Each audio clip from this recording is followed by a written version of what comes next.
मैं इसी के बारे में आनापानसति के बारे में, या हम मैं अक्सर मेरे जो प्रवचन होते हैं कि वर्तमान में रहने का अभ्यास, वर्तमान में हम रहने का अभ्यास कैसे करें, तो इसी के ऊपर मैं अपना फोकस करने वाला हूँ कि कैसे हम वर्तमान में जीने का अभ्यास करें, या आनापानसति को हम कैसे देखते हैं। हमारे आनापानसति के बारे में हमारे क्या विचार हैं।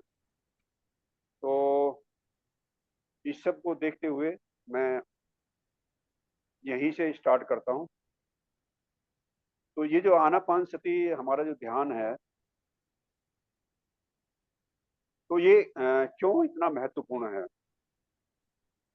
इसके पीछे क्या कारण है, भगवान बुद्ध ने आनापानसति को ही क्यों मतलब ज्यादा महत्व दिया। तो इसका सीधा सीधा कारण ये है कि हमें हमारा जो सांस है, जो सभी के पास है, और ये हमारी जीवन रेखा है, क्योंकि सांस के बिना कोई भी इंसान ज्यादा समय जिंदा रह नहीं सकता। और हम यह भी जानते हैं कि हमारा जो ये मन है, ये सांस के साथ ही रहता है। मतलब हमारा सांस और हमारा मन दोनों ये को रिलेटेड होते हैं, मतलब एक साथ चलते हैं। इसीलिए हमें अपने आप के संपर्क में आने के लिए, या अपने मन के संपर्क में आने के लिए, तो इसलिए सांस को एक सांस के सहारे से हम अपने संपर्क में आते हैं। जैसे हम किसी नदी को पार करते हैं, तो नदी को पार करने के लिए हमें नाव का सहारा लेना पड़ता है, कि नाव के माध्यम से हम एक स्थान से दूसरे स्थान पर चले जाते हैं। ठीक इसी तरह से हम अपने संपर्क में आने के लिए, इसलिए सांस के सहारे से, सांस के माध्यम से हमारा मन करो 50 हो रहा है। हमारा मन हमारे संपर्क में आने आता है। तो इसलिए ये, क्योंकि हमारा जो संपर्क है, हम सभी जानते हैं कि हमारा संपर्क बाह्य ही बाह्य होता है। मतलब हम बाह्य संसार को देखते हैं, संसार से हमारा संपर्क होता है। इसीलिए जब हमारा संसार से संपर्क होता है, तो हमारी जो फीलिंग्स हैं या विचार हैं, भावनाएं हैं, सब संसार को लेकर के ही आती है। लेकिन क्योंकि जब तक हमारा संपर्क संसार से रहेगा, तो हम अपने संपर्क में आ नहीं सकते। इसीलिए हमें अपने संपर्क में आने के लिए सांस का सहारा लेना पड़ता है, या सांस के माध्यम से हम अपने संपर्क में आते हैं। तो अपने संपर्क में आने से हमें फायदा क्या होता है?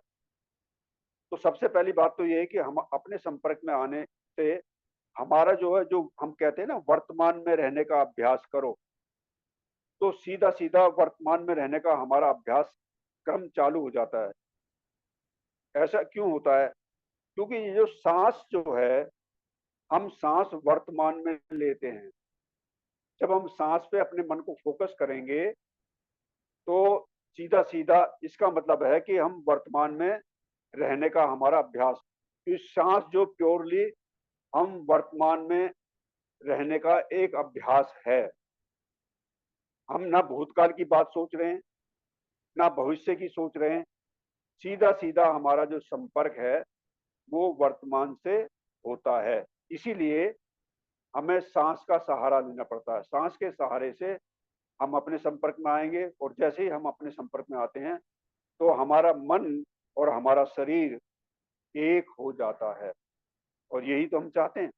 और जब हमारा मन और हमारा शरीर एक होता है, और इसके बाद हम जो भी विचार करते हैं, जो भी काम करते हैं, तो उस समय हम हमारा जो काम करने की जो कैपेसिटी है, काम करने की जो क्षमता है, वो कई गुना बढ़ जाती है। क्योंकि उससे क्या है कि मैं बहुत बार बताया करता हूँ, हमारा जो मन है, ये मन क्या, ये हमारी ऊर्जा है, एनर्जी है। तो इस एनर्जी के संपर्क में आने के लिए, इस एनर्जी को मतलब स्टोर करने के लिए, तो ये सांस के सहारे से हम अपने संपर्क में आने के बाद ही ये हमारी एनर्जी रीस्टोर होना प्रारंभ होती है, मतलब रीस्टोर होना शुरू हो जाती है। अदरवाइज तो हमारी जो ऊर्जा है, हमारी जो मानसिक ऊर्जा है, ये हमेशा क्षीण होती रहती है। क्षीण मतलब ये कम होती रहती है। कैसे होती है? कभी हम भूतकाल की बातों को याद करते हैं, भूतकाल में हम हमारे साथ ये हुआ, ऐसा हुआ था, वैसा हुआ था, तो हमेशा भूतकाल को याद करके हमारा मन वहीं पे जाता रहता है, और वैसे ही वहीं से हमारी जो फीलिंग्स हैं, हमारे विचार हैं, वो नए नए बनते रहते हैं। अ, नहीं तो फिर फ्यूचर की जो प्लानिंग होती है, या फ्यूचर की बात को लेकर के हमारा मन चिंतित होता रहता है, फ्यूचर को लेकर के चिंतित होता रहता है कि भविष्य में मेरा ये होगा, भविष्य में मैं ऐसा बन जाऊंगा, भविष्य में बूढ़ा हो जाऊंगा, भविष्य में बीमार होऊंगा। तो बहुत सारी बातों को लेकर के चिंता आदमी को रहती ही है। तो इस सब को मतलब मैं समझाने के लिए मैं एक दो कहानी का मैं सहारा निश्चित रूप से लूंगा, जो मैं लेता ही हूँ। तो एक बार की बात है, भगवान बुद्ध एक पेड़ के नीचे बैठे हुए थे। अक्सर भगवान बुद्ध को आप देखोगे तो पेड़ के नीचे ही अपना ध्यान लगाते हैं, ध्यान बैठते हैं। तो भगवान बुद्ध ने देखा ध्यान जैसे समाप्ति के बाद कि सामने से तीन आदमी बहुत परेशान, बहुत ही दुखी परेशान होते हुए वो भगवान बुद्ध की तरफ ही आ रहे थे। और उन्होंने आते ही भगवान बुद्ध से पूछा, तो भगवान बुद्ध को जानते नहीं थे। उन्होंने पूछा कि क्या आपने किसी महिला को यहाँ से जाते हुए देखा है? तो भगवान बुद्ध ने कहा कि नहीं, मैंने तो नहीं देखा, मैंने तो किसी महिला को नहीं देखा। तो उनमें से एक आदमी कहने लगा, आप ध्यान से देखो, ध्यान से बताओ कि वो महिला इधर से ही गई है, हम हमारा जो बहुत सारा सामान, बहुत सारा कीमती जेवरात, पैसा, वो सब कुछ लूट के ले गई हमारा। तब भगवान बुद्ध ने कहा कि आपका जो ये पैसा जेवरात जो वो लूट के ले गई है, जैसा आप बता रहे हो, तो वो ऐसी अचानक ले गई या कुछ आपने कुछ उसके साथ कुछ किया?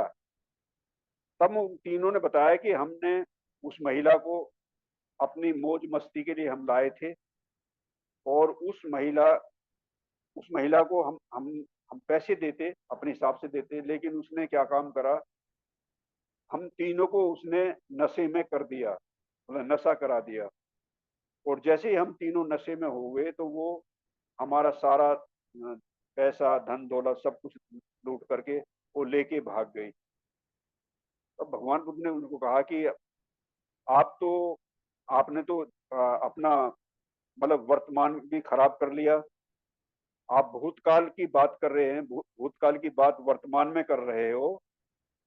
तो अब उस आदमी को बहुत ही मतलब एक चिढ़न, गुस्सा आने लगा। कह रहे कि आपको पता है कि वो हमारा कितना पैसा ले गई है, कितना आपने जीवन में देखा भी नहीं होगा। तो उस वो क्यों भगवान बुद्ध को जानते नहीं थे, इसलिए उन्होंने ऐसे सेंटेंस का इस्तेमाल किया। तो भगवान बुद्ध ने बताया कि वो ठीक है, आपका पैसा ले गई है, हाँ, लेकिन वो बातें जो है भूतकाल की हो गई हैं। मतलब कब ले गई थी? वो रात को ले गई, और आप अभी आप ढूंढ रहे हो।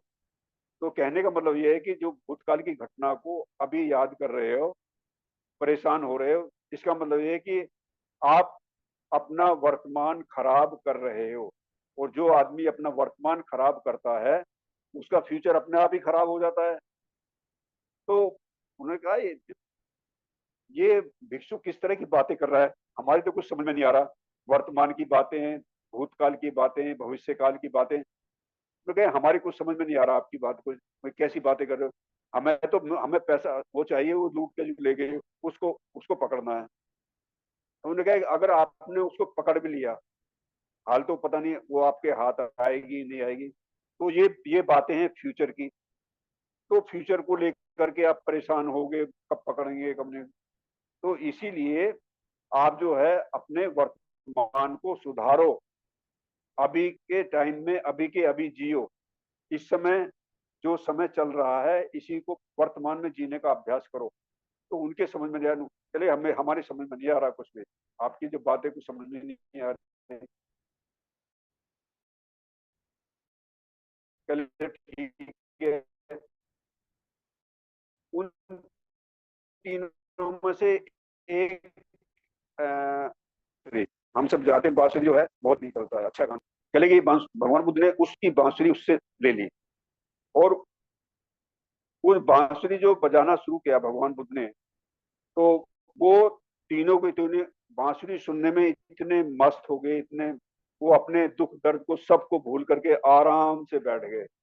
और यहाँ तक कि जो आसपास के जो पक्षी थे, जानवर थे, इतनी मधुर आवाज को सुन करके हम मतलब मंत्र मुक्त हो गए सभी लोग। तो उन्होंने देखा इतना इतनी सुंदर बांसुरी हमने कभी मतलब सुनी नहीं, इतनी मधुर आवाज कभी सुनी नहीं। तो उस आवाज के वशीभूत होकर के सबको एक नया अनुभव मिला, वर्तमान में रहने का एक नया अनुभव भगवान बुद्ध ने मतलब वो एहसास कराए कि कैसे वर्तमान में रहा जाता है। कहने का मतलब है कि जब वर्तमान में कोई चीज जैसे कोई भी मधुर चीज, मधुर वाणी हमें आकर्षित करती है, तो हम उसी के वशीभूत होकर के वहीं पे हमारा मन फोकस हो जाता है। तो भगवान बुद्ध ने जस्ट एक एग्जाम्पल के तौर पे उनको ये सब कुछ करके दिखाया। तो उन तीनों ने कहा कि हमने तो इतनी सुंदर जो बांसुरी कभी सुनी नहीं, तो और ये वर्तमान में रहने का अभ्यास क्या होता है ये भी हमें पता नहीं। तब भगवान बुद्ध ने उन्हें बताया कि आप जो भूतकाल की बात को लेकर के, क्योंकि अपना आपकी रात घटी और अरे वो ले गई तो ले गई, आपका तो भार कम कर दिया उसने। जिस भार को आप उठाए उठाए फिर रहे थे, वो पैसे को छुपाने में आपकी ऊर्जा लग रही थी, उसको कमाने में कितनी ऊर्जा लगी थी आपकी। तो भगवान बुद्ध ने उनको इस तरह से समझाने का प्रयास किया कि आपने आपने जो अपना जो मतलब वर्तमान को खराब कर लिया, और वर्तमान को ही नहीं फ्यूचर को भी खराब कर लिया। तो तब उनको समझ में आया कि हाँ वास्तव में ये वर्तमान काल क्या होता है। तो इस तरह से भगवान बुद्ध ने उन तीनों को इस तरह समझाया, और वो भगवान बुद्ध के अच्छे शिष्य बन गए। तो इसी तरह की इसी से लगी हुई एक और मैं घटना का जिक्र करूंगा, वो भी भगवान बुद्ध को लेकर के ही है। एक बार क्या हुआ, आ, एक बहुत ही धनाढ़ व्यक्ति, बहुत पैसे वाला आदमी भगवान बुद्ध के पास आया।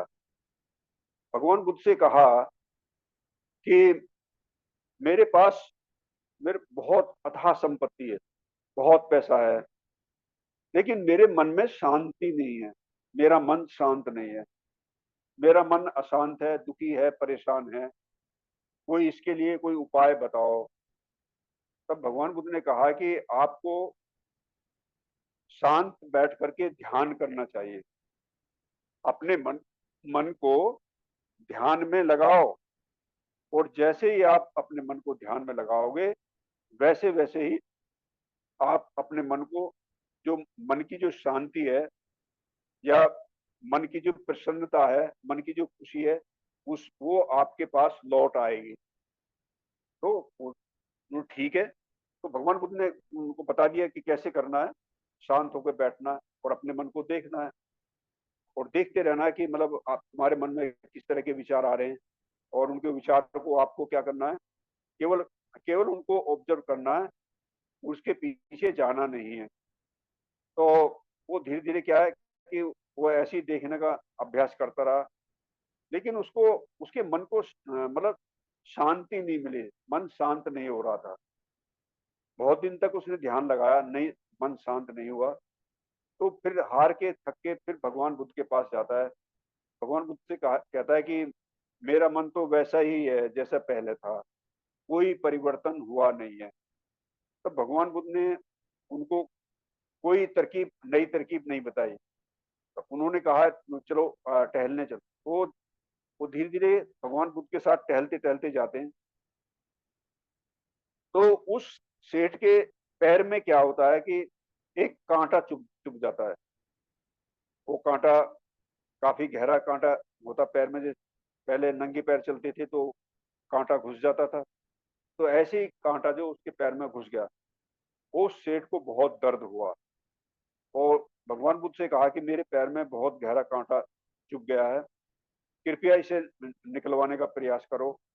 तब भगवान बुद्ध ने कहा कि इस कांटे को आप अपने आप ही निकालो, कैड़ा जी करके निकालो, बहुत कैड़ा जी करके अपने आप ही निकालने का प्रयास करो। तब उसने जो है बहुत कैड़ा जी करा, बहुत ही दर्द हुआ उसे, लेकिन उस कांटे को उसने निकाल दिया। और जैसे ही वो कांटा उसके पैर से निकला तो उसको बहुत ही रिलीफ हुआ। जो जो दर्द उसको पहले कांटा लगने के बाद हो रहा था, उस दर्द से उसको मतलब मुक्ति मिली, निजात पा गया। तो तब भगवान बुद्ध ने उनको सेठ को समझाया, तो देखो सेठ जी, आप जो जैसे पहले आपका ध्यान में मन नहीं लग रहा था, तो जैसे अभी आपको कांटा आपने निकाला और कांटा निकालते के साथ ही आपको रिलीफ मिल गया, आपको मतलब उस दर्द से मुक्ति मिल गई। ठीक इसी तरह से जो आपका जो दर्द है, वो दर्द क्या है आपका? लालच है, उसको द्वेष है, वो अज्ञान है। तो ये तीन तरह के जो कांटे लगे हुए हैं आपको, लालच द्वेष अज्ञान के जो कांटे लगे हैं, तो धीरे धीरे आपको ध्यान के माध्यम से इनको निकालना है। आप जैसे ध्यान पे बैठोगे तो आपको तरह तरह के विचार आएंगे।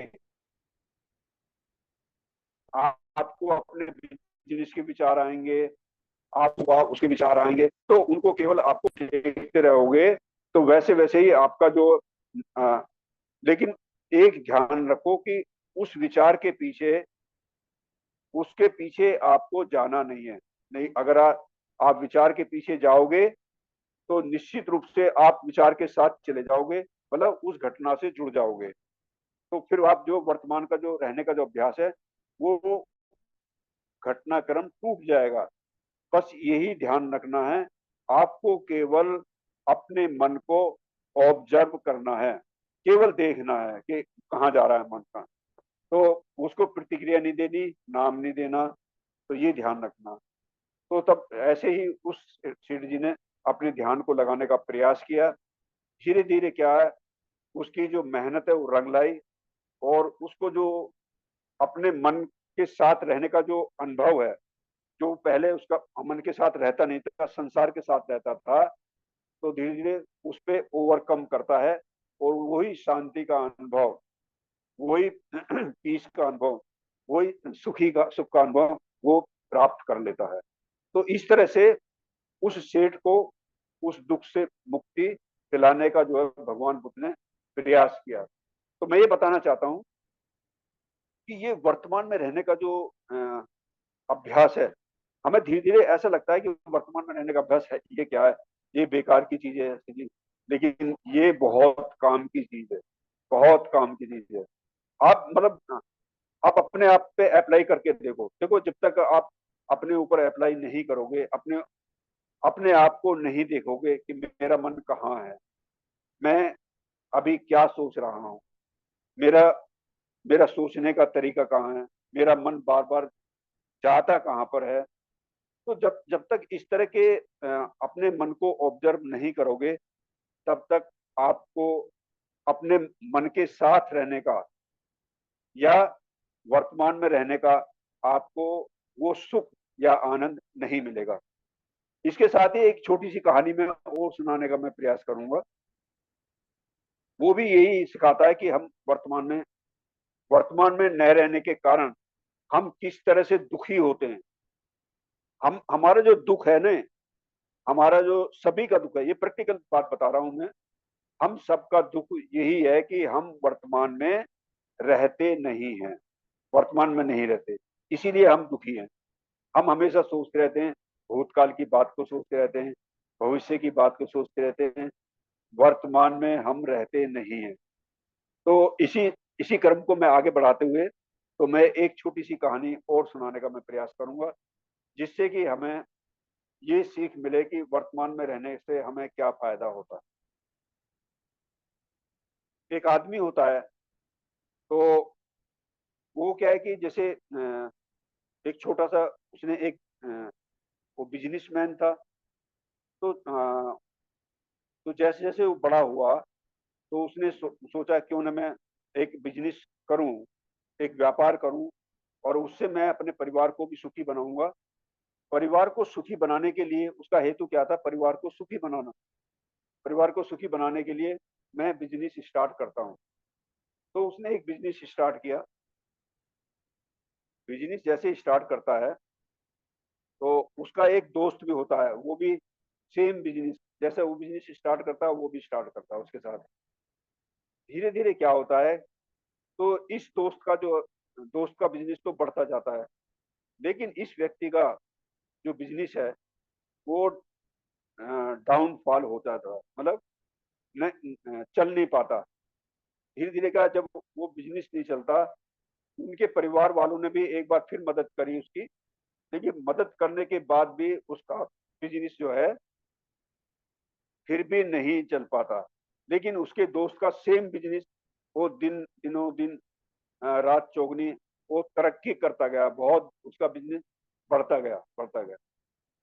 अब वो बार बार अपने जो जिस दोस्त का बिजनेस चल नहीं रहा था, उससे आके मिलता था उसका दोस्त, और बताता था कि मैं आ, आप भी ऐसा किया करो, मेरा मेरा जो बिजनेस है वो बहुत ही अच्छा चल रहा है, मैं ऐसे करता हूँ, ऐसे मेहनत करता हूँ, इस तरह करता हूँ, इस तरह। तो वो उसकी बात को तो ध्यान से सुनता नहीं था। तो लेकिन उसका बिजनेस जब डाउनफॉल होता गया, तो वो उससे क्या, उस दोस्त से ईर्ष्या करने लगा। मतलब कि मेरा बिजनेस तो फिट मतलब ठप हो गया, लेकिन इसका बिजनेस बढ़ गया। तो ये सोच करके उसके मन में क्या है कि अ, आत्महत्या का मतलब ख्याल आ गया कि मैं जो है सुसाइड करूंगा। क्यों? परिवार वाले भी मुझे ताना देने लगे कि तेरा बिजनेस चल नहीं रहा। उन्होंने भी मुंह मोड़ लिया, लेकिन तेरा बिजनेस चल नहीं रहा, तू तो निकम्मा है, तू तो बेकार है।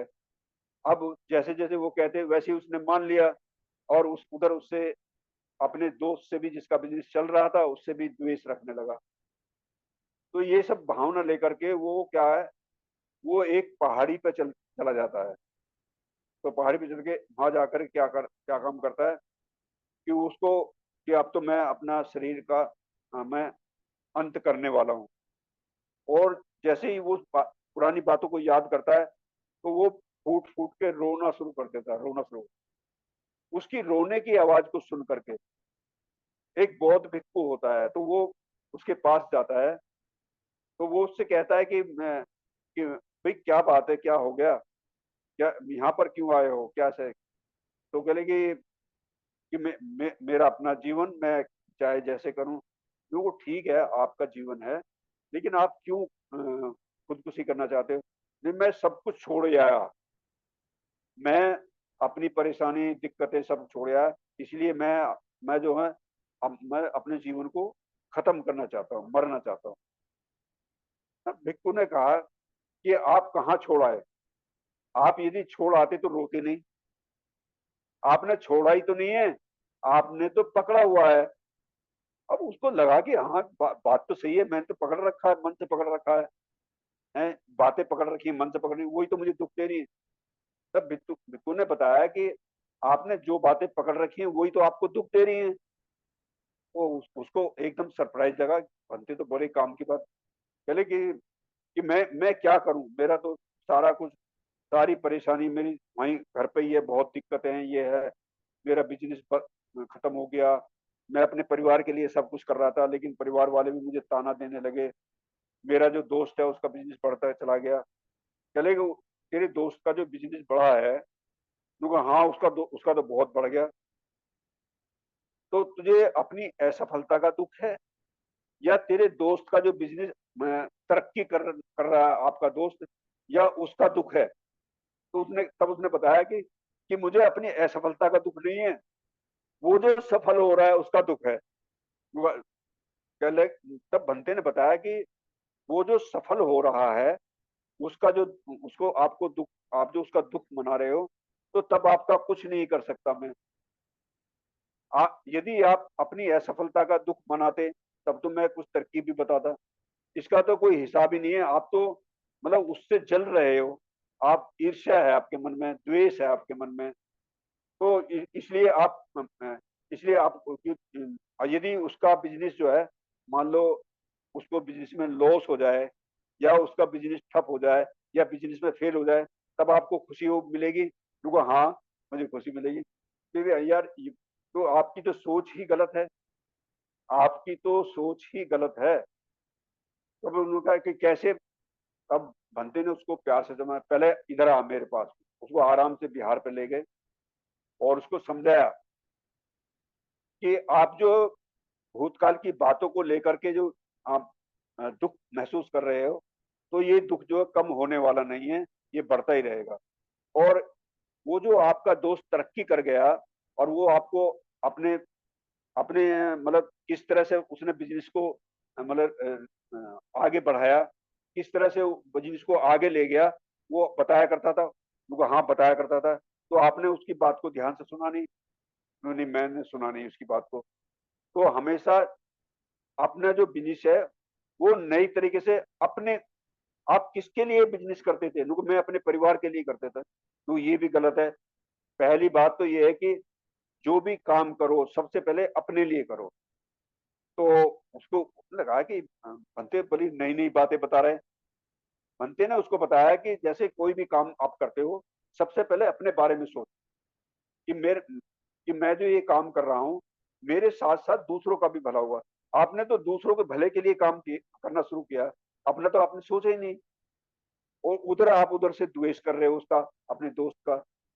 तो ठीक है, मुझे क्या करना चाहिए? कह लेंगे तो ठीक है, आप जो है दोबारा से अपना बिजनेस शुरू करो, और अपने लिए अपने बारे में सोचो, और अपने बिजनेस पे ही फोकस करो, ना कि दोस्त के बारे में सोचो, ना कि परिवार के बारे में सोचो। फिर देखो आपका बिजनेस किस तरह से रेज करता है। अब उसने वो फिर वापस आ जाता है। और एक बात और सुनो, जब आपका जब आप मेरे कहे अनुसार आपका काम ना चले, बिजनेस ठप हो जाए, या आप जो है आपको ये लगे कि मेरा जो कुछ होने वाला नहीं है, तब तब मैं आपको ये एक एक में चिट्ठी देता हूँ। एक संदूक में चिट्ठी बंद कर देते हैं, और उसमें देखते हैं कि तब ये खोल के देखना, और खोल के देखना देखोगे तब आपको एक नया मार्ग मिलेगा। अच्छा है। तो वो ले जाता है, वो धीरे से अपना बिजनेस जो है धीरे स्टार्ट करता है। तो फिर से उसकी तरक्की होना शुरू हो जाती है, फिर से उसका परिवार भी उससे जुड़ जाता है, और वैसे ही खुशहाल जिंदगी जीना प्रारंभ कर देता है। होता क्या है कि फिर नजदीक का जो राजा है, तो उनके शहर पे मतलब चढ़ाई कर देता है, लड़ाई छिड़ जाती है।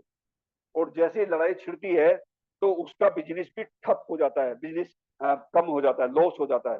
क्योंकि खुशी भी हर एक आदमी के जीवन में खुशी परमानेंट नहीं रहती, ना दुख परमानेंट रहता है। तो उसका जो है वो लॉस हो जाता है काफी। वो जैसे ही लॉस हो जाता है, तो वो सोचता है कि अब मैं क्या करूं क्या नहीं करूं।